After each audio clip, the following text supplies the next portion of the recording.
Hi viewers, welcome to our channel.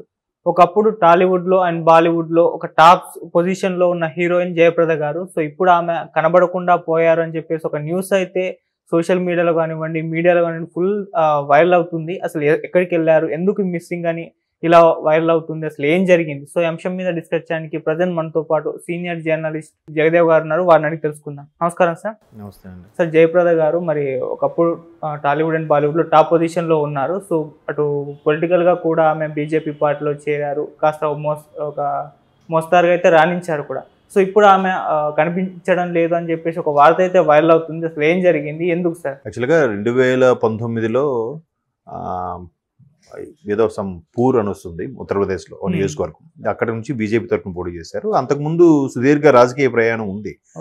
సినిమాల్లో అయితే బాగా రాణించారు, టాప్ హీరోయిన్, స్టార్ హోదా అనుభవించిన నటి. 70లోను 80లో 70s 80s almost all 90s starting వరకు కూడా కొన్ని మెయిన్ క్యారెక్టర్లు చేస్తూ వచ్చారు. అయితే మన తెలుగు ఆవిడ. బట్ ఎప్పుడైతే ఎన్టీఆర్ గారు పార్టీ పెట్టారో ఆ తర్వాత మ్యాక్సిమం ఇండస్ట్రీకి సంబంధించిన చాలా మంది వరకు కూడా అటు లోక్సభ వరకు కానీ ఇటు రాజ్యసభకు కానీ ప్రాతినిధ్యం వహిస్తూ ఎంపీలుగా ఉండడం కూడా జరిగింది. అయితే అదే కోవలో ఈవిడ 2004 వరకు కూడా టీడీపీలో ఉన్నారనుకుంటా నాకు తెలిసి, రాజశేఖర రెడ్డి గారు ముఖ్యమంత్రి అయ్యే ముందు వరకు కూడా. ఆ తర్వాత మన ములాయం సింగ్ గారు సమాజ్వాదీ పార్టీకి అక్కడ షిఫ్ట్ అయ్యారు, అక్కడ ఒక 5-6 ఏళ్ళు ఉన్నారు. ఆ తర్వాత రాష్ట్రీయ లోక్దళ్ అజిత్ సింగ్ గారి పార్టీకి ఇలాగా కొంచెం షఫల్ అవుతున్నారు. అప్పుడప్పుడు మనకి ప్రోగ్రామ్స్లో వాటిలో కనిపించేవారు. సినిమాలో కూడా అప్పుడప్పుడు మెరుపు వేగంలా కనబడి మాయమైపోతుండేవారు. అయితే 2019లో బీజేపీ తరఫున కంటెస్టెంట్ పోటీ చేయడం, అక్కడ అంటే నాకు తెలిసిన ఇన్ఫర్మేషన్ ఏంటంటే, మీరు ఎప్పుడైతే వైరల్ అవుతుందని అన్నారో, నేను నిన్నటి నుంచి ఊరికే దాని మీద సెర్చ్ చేస్తే నాకు అర్థమైంది ఏంటంటే, అక్కడ మొరాదాబాద్ సంబంధించి ఒక అజాం ఖాన్ అనే ఒక కంటెస్టెంట్ మిస్బిహేవ్ లాగా ఒక అనకూడని మాటలు కొన్ని వ్యాఖ్యలు చేశారు. ఆ వ్యాఖ్యలు చేసిన సంబంధించి ఈవిడ మీద కూడా కొంత ప్రభావం ఉండడం, తర్వాత ఈవిడ కూడా దానికి ఒత్తాసు పలికారు అన్నట్టుగాను, ఈవిడికి విట్నెస్గా, ఈవిడికి సాక్ష్యంగా పిలిచారు అనే దీని మీద ఈవిడికి రమ్మంటే ఈవిడ వెళ్ళలేదు. అది అలాగా ఎందుకు వెళ్ళట్లేదు, విట్నెస్గా ఒక గౌరవ గల పదవిలో ఉంటూ ఒక ప్రజా క్షేత్రంలో ఉన్న వ్యక్తిగా ఎందుకు వెళ్ళట్లేదు అనే దాని మీద కోర్టు చాలా వరకు డ్రాగ్ చేస్తూ వచ్చింది 2019 నుంచి కూడా.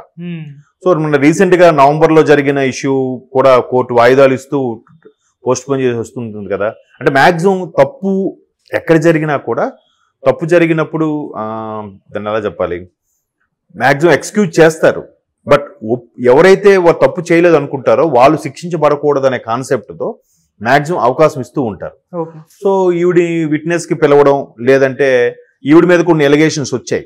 అంటే ఎన్నికల నియమావళి ఏదో సంథింగ్, అంటే టైం అయిపోయినా కూడా మళ్ళీ క్యాన్వాసింగ్లో పార్టిసిపేట్ చేయడం అలాంటివి రెగ్యులర్గా చిన్న వస్తుంటే అవి ఫైన్తో సరిపెట్టేసుకుంటుంటారు. కానీ ఇక్కడ ఆవిడ విట్నెస్కి రావడం, ఎన్నిక నియమావళి ఉల్లంఘించడం ఇలాంటివి ఉండడం వల్ల 2-3 సార్లు వాయిదాలు కూడా రాకపోవడంతో ఇంకా పోలీసులకి వారెంట్ జారీ చేసిందంట. ఆవిడ ఎక్కడున్నా తీసుకురావాలి, రేపు జనవరి 1st వీక్ లోపు ఆవిడని కోర్టు ముందు హాజరుపరచాలి అన్నట్టుగా. సో అది పెద్ద ఇష్యూ కాదు. బట్ ఆవిడ ఎందుకు ఇట్లా తాత్సారం చేస్తూ వస్తున్నారు అనే విషయం మనకు పూర్తిగా అవగాహన లేదు నాకు వాస్తవానికి. అంటే మన రాష్ట్ర రాజకీయాలు వరకు ఓకే, బట్ నేషనల్లో సెంట్రల్ మెయిన్ వాళ్ళ వరకు ఓకే. కానీ ఇట్లా జయప్రద గారిని గురించి కూడా పెద్దగా మర్చిపోయారు అందరూ. మీరు అన్నట్టు కనబడట్లేదు అనే కాన్సెప్ట్ ఉంటే చాలా రోజుల తర్వాత బాలకృష్ణ గారి అన్స్టాపుల్ ప్రోగ్రాంలో కనిపించారు. అంతవరకు కూడా ఆవిడ చాలా ఏ ప్రోగ్రామ్స్లో కూడా కనిపించలేదు. సో మీరు అన్నట్టుగా కనబడట్లేదు, ఎందుకు కనబడట్లేదు అనేది తెలియదు. ఆ కోర్టు చెప్పిన ప్రకారం వెళ్ళి ఆ విట్నెస్ ఏదైతే ఉందో ఆవిడ వాంగ్మూలం ఇచ్చేసి, లేదా ఈవిడ మీద ఎలిగేషన్స్ ఏవైతున్నాయో అవి ఎక్స్క్యూజ్ చేసేసుకుంటూ అయిపోతుంది. కోర్టులో కూడా మ్యాక్సిమం ఎలా ఉంటుందండి అంటే, నాకు తెలిసిన వరకు, అంటే కొంతమంది మిత్రులు చెప్పిన దాని ప్రకారం, కోర్టుకి ఎప్పుడు కూడా అయ్యా తెలియక చేశాను, తప్పు అయిందని అంటే కొంతవరకు చిన్న వాటికి ఎక్స్క్యూజ్ చేస్తుంది. లేదు నేను తెలిసే చేశాను, లేదంటే మౌనంగా ఉండిపోయి ఇట్లాగే వాయిదాలు పిలిచినప్పుడు రాకపోవడం, కోర్టు ధిక్కారం కింద వచ్చినప్పుడు మాత్రం కొన్ని రకాల చర్యలు, దానికి మళ్ళీ కొన్ని సెక్షన్లు యాడ్ చేసి దానికి అనుగుణంగా న్యాయమూర్తి అనేవాళ్ళు తీర్పిస్తారు. సో ఇవి చేసిన తప్పు పెద్దదేం కాదు అంటే నాకు ఉన్న పరిజ్ఞానం ప్రకారం. సో ఒక అజాం ఖాన్ గారి విషయంలో విట్నెస్కి వెళ్లాల్సింది, లేదా కొన్ని ఉల్లంఘన ఏదైతే సమయం అయిపోయినా కూడా క్యాన్వాసింగ్ చేయడము, లేదంటే కొన్ని అనకూడని పదజాలాలు వాడడము, అట్లాంటివి ఏవైనా జరిగినప్పుడు వెళ్ళి ఎక్స్క్యూజ్ మాట్లాడి చెప్పుకోవచ్చు, ఎట్లా మాట్లాడాము ఓకే అది ఇది అని. పూర్తిగా వెళ్ళకపోవడం అనేది నేరం కింద పరిగణించబడుతుంది. అంటే నువ్వు తప్పు చేసావు కాబట్టి తప్పించి తిరుగుతున్నావు అన్నట్టుగా కోర్టు పరిగణిస్తుంది కాబట్టి. సో అట్లాంటి సందర్భంలో వీడు వెళ్లాల్సింది వెళ్లకుండా ఉన్నారు. మరి మీరు అన్నట్టు ఎందుకు వెళ్ళట్లేదు అనేది తెలియదు. అంటే ఆవిడ చాలా ఇప్పుడు ఆల్మోస్ట్ వాళ్ళు నాకు తెలిసి ఆవిడకు ఒక 60-70 దగ్గర ఉంటాయేమో ఈజీగా. 70s 80s హీరోయిన్ కాబట్టి 60s ఎప్పుడో పుట్టినట్టున్నారు ఆవిడ. ఈజీగా 70 దగ్గర ఉంటాయి ఆవిడకి కదా. మరి అంటే చిరంజీవి గారికి ఆల్మోస్ట్ ఇప్పుడు 69 అంటే చిరంజీవి గారి ఏజ్ ఉండొచ్చు, 70s దగ్గర ఉంటాయి. మరి అంత అనుభవం ఉన్న వాళ్ళు, అంత ఏజ్ వాళ్ళు కాబట్టి వాళ్ళకి కూడా ఒక ఐడియా ఉంటుంది. లేదా లాయర్లతో కూడా చెప్పించవచ్చు, ఇట్లా పరిస్థితి ఇలా ఉంది, లేదంటే యాజ్ ఏ ఏజ్ పర్సన్గా కానీ, లేదంటే ఫిమేల్గా, లేదంటే నాకున్న బాధ్యతలు ఏమైనా ఉన్నాయి, ఇబ్బందులు ఉన్నాయి, లేదా ఆరోగ్యపరంగా ఇబ్బందులు ఉన్నాయి, నేను రాలేను, లేదంటే నాకు పని పడింది అవుట్ ఆఫ్ కంట్రీయా, లేదా ఇంకో ఏదో ఒకటి చెప్పించవచ్చు. వాళ్ళ చెప్పినా కూడా మ్యాక్సిమం కోర్టులో ఒక 3-4 వాయిదాల వరకు యాక్సెప్టెన్స్ ఉంటుంది. ఆ తర్వాత కూడా ఇంకా ప్రాపర్ రీజన్ అది చూపించలేకపోతే ఖచ్చితంగా ఇట్లా అరెస్ట్ వారెంట్ జారీ, ఎక్కడున్నా బంధించి తీసుకురండి అన్నట్టుగా ఉంటుంది కోర్టు ఇచ్చే అపీల్, ఏదైతే వాళ్ళు ఇచ్చే ఆర్డర్స్. అంటే ఖచ్చితంగా బంధించి తీసుకురండి అంటే నథింగ్ బట్ అరెస్ట్ అని కదా, అరెస్ట్ చేసి తీసుకురండి అన్నట్టుగా ఉంటుంది. సో మరి ఇప్పుడు అంతవరకు ఎందుకు తెచ్చుకున్నారన్నది తెలియదు. మేబీ వాళ్ళ లాయర్లు అలా చెప్పారో లేదో నాకు ఐడియా లేదండి. ఓకే, అంటే లాయర్ల సలహా మేరకే సొంతగా నిర్ణయం తీసుకుని, ఎందుకంటే పెద్ద పెద్ద వాళ్ళు పొలిటికల్ గా కానీ, ఫైనాన్షియల్ గా కానీ, బిజినెస్ వాళ్ళు ఉన్న వాళ్ళు మాక్సిమం వాళ్ళకంటూ ఒక సపరేట్ టీం ఉంటుంది. లాయర్లు ఉంటారు, ఆడిటర్స్ ఉంటారు, ఫైనాన్షియల్ అడ్వైజర్స్ ఉంటారు, లేదంటే పిఏ, వాళ్ళందరూ కూడా సజెస్ట్ చేస్తారు పెద్ద పెద్ద వాళ్ళు కాబట్టి. మీరు కొన్ని రోజులు ఇలాగా కనబడకుండా ఉండండి, లేదా కనుమరుగైపోయి ఉండండి, లేదంటే అజ్ఞాతంలో ఉండండి, అందరికీ తెలిసేలాగా ఉంటారు. బట్ కోర్టు దృష్టిలో ఎక్కడున్నారు అనేది తెలియకుండా ఉంటుంది అంతే. సో అలాగా చెప్పి చూడడం, అలా ప్రయత్నం చేస్తూ ఉంటారు. మేబీ అలా చెప్పడం వల్ల ఆవిడ అయ్యిండొచ్చు. అలా మీరు అనేది కూడా వాస్తవమే.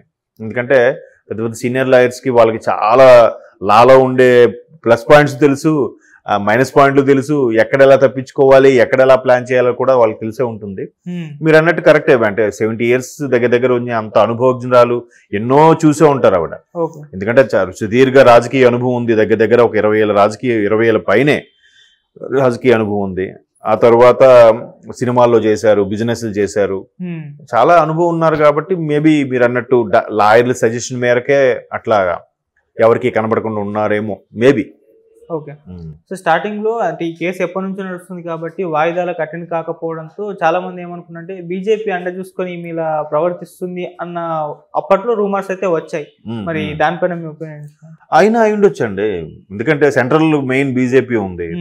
ఇప్పుడు బీజేపీ వాళ్ళు కూడా రాష్ట్రంలో ప్రభుత్వం ఫామ్ చేయకపోయినా పర్లేదు, సెంట్రల్లో ప్రభుత్వం ఫామ్ చేయాలని చూస్తారు. ఎందుకంటే కేంద్రం ఆడించినట్టే అందరూ ఆడాల్సింది. ఇప్పుడు చాలా వరకు సిబిఐ, ఈడీ ఇవన్నీ కూడా కేంద్రం ఆడుతున్నాయన్న కూడా ఒక రూమర్ అయితే ఉంది కదా. అది ఎంతవరకు వాస్తవమో తెలియదు. కానీ మేబీ సెంట్రల్లో ఏ ఒక్క సెంట్రల్ మినిస్టర్తో ఫోన్ కొట్టించినా అక్కడ పోలీసులు అక్కడ ఆగిపోతారు, ఎక్కడ అన్ని స్తంభించిపోతాయి కదా. మేబీ అలా కూడా అయి ఉండొచ్చు. ప్రజెంట్ గవర్నమెంట్ ఉంది కాబట్టి గవర్నమెంట్ అండ చూసుకొని కూడా ఆవిడేదో ప్లాన్ చేయొచ్చు. ఒకవేళ అంటే అంతవరకు తెచ్చుకోకూడదు. బాధ్యత గల పదవులు ఉన్నప్పుడు, బాధ్యత గల పార్టీకి కంటెస్టెంట్గా ప్రతినిధిగా ఉన్నప్పుడు పార్టీ పరుగు పోతుంది కదా. అనవసరంగా ఎందుకు రోడ్డుకి ఎక్కిపోవడం అన్నట్టుగా ఉండాలి కదా. అదే అంటున్నాను, అంత అనుభవం ఉన్న వ్యక్తిగా ఆవిడ అలా చేయడం కరెక్ట్ కాదు. ఒకసారి అటెండ్ అయ్యి చెప్పేస్తే అయిపోయేది కదా.